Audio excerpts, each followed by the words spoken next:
officers.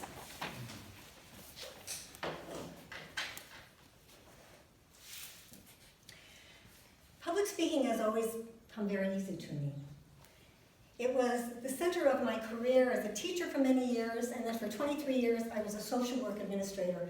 So I was always standing in front of groups, either always begging for money, or enrolling volunteers, or making speeches to the community at large to make people aware of the program that I had to offer. I also did television work. I did 336 shows since 1996 on the subject of science and spirituality on public access.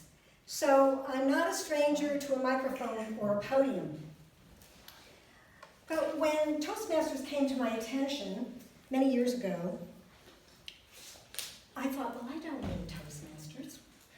I don't need Toastmasters. And then when I found out, the only club I knew was, I guess, club number 5, it meets at 7 in the morning. And that cinched the decision for me. I put Toastmasters definitely on the back burner. Then in 2017, I had the opportunity to participate in a mastermind speaker program to become a professional speaker. And this was a training out of San Diego called Fearless Speaker Emergence.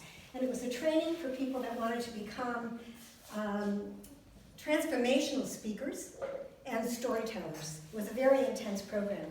And I had several coaches, but the coach that comes to mind, and he's still my coach to this day, he wasn't even my coach when he said this, but the single most important piece of coaching that I got in that group was what? Join Toastmasters. And he was emphatic about joining Toastmasters. So I did. I joined Toastmasters. And how that came about is a friend and colleague of mine invited me to the Whiteheaders meeting on Wednesday at 12:30. So I went to the meeting and I was thoroughly enjoying myself until all of a sudden I found myself being called on to come up for table topics. And I went, but the club was so encouraging. People were so, come on, get up there, Patricia. So I did. I got up there, and I cannot remember one word of what I said, but I won a blue ribbon. And I was so excited. It was thrilling. It was thrilling, and it was fun. It was really fun. So I told my coach, you know, I'm really enjoying this, and he said, good, here's the second piece of coaching. Join as many Toastmasters clubs as you can fit in your schedule. So I did. I joined 3 more. Wow. Figures of Speech, Presentation Prose, and Carpinteria Club. And when I joined these clubs, I thought that, you know, all the clubs would have a lot in common. You know, they would operate the same way, the structure would be the same, and although the general format was pretty similar, I found differences in the clubs. And the one difference that I want to share tonight, because it's kind of like a piece of feedback that I would give based on my own experience, and that is the awarding of blue ribbons. I think blue ribbons should be given to not only the best speaker, but the best table topics person and the best evaluator. I think this is very important, and not all the clubs that I'm participating in do that. But I remember how I felt when I got that little blue ribbon. I was excited, and then today I love to watch the faces of the people in the clubs when they go up to get their ribbon. And a lot of times it's guests, you know, or people doing their icebreaker speeches. And they're surprised and they're thrilled, and they go up there and they're beaming with pride.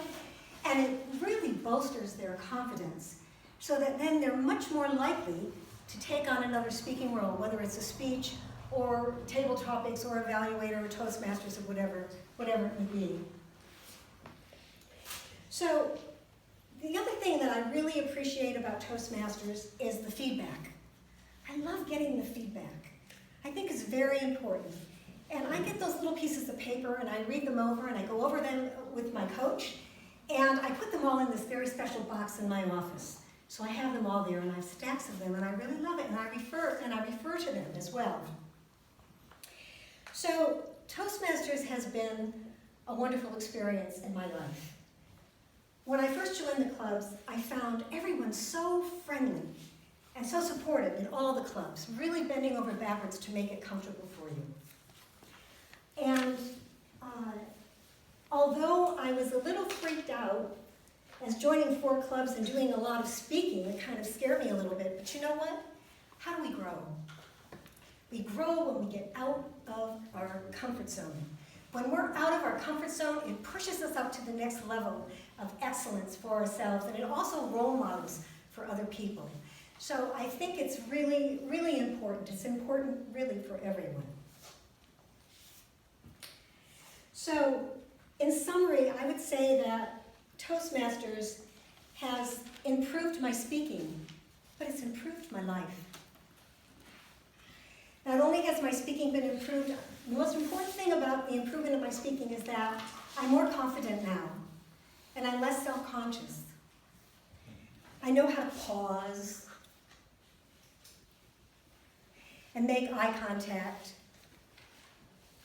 and really have the comfortability and the gestures to be comfortable with my audience, to really learn to speak into the listening of my audience.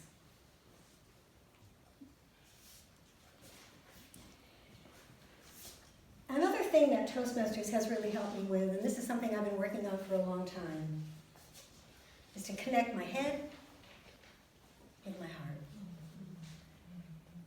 I once heard someone say, actually Marianne Williamson, she's actually running for president. Do you know Marianne Williamson? Anyone? She said the longest journey that we could ever make is from our head to our heart. And speaking of hearts, another great perk and a great benefit in joining Toastmasters are all the friends that I've made since I've been on board. It's only been a couple of years, and I truly cherish these friendships.